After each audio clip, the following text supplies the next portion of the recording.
We've talked a lot about fair trade and having a level playing field. That's critical.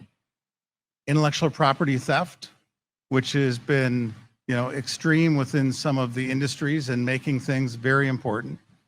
Third, you think about some of the technologies that manufacturing companies employ: controllers, servers, technology, computer vision, and thinking about the cyber risks that come with critical infrastructure when you're looking at the underlying technology and the source of that underlying technology. It's very visible here in manufacturing. And then fourth, the creation of new intellectual property, because you think about the creation of new intellectual property, and we've been involved in some tech spinoffs as an example from universities, and you really have to pay attention to the source of where that intellectual property is being created and the roots that it has back in other areas, such as supported by the Chinese Communist Party. So much of the issues that the committee is dealing with is really converging here in manufacturing. And so I think it's really appropriate that we're here.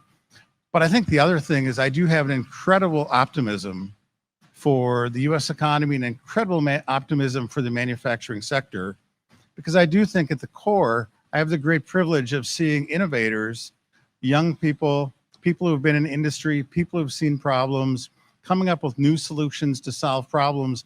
And ultimately, we can continue to lead through innovation.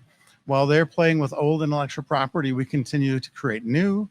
And I think we're on this really unique time within the economy that I would encourage you to both look for fair markets in the past, intellectual property currently, but really look at innovation and the ability to support the innovative economy and make these connections between innovators and existing manufacturers.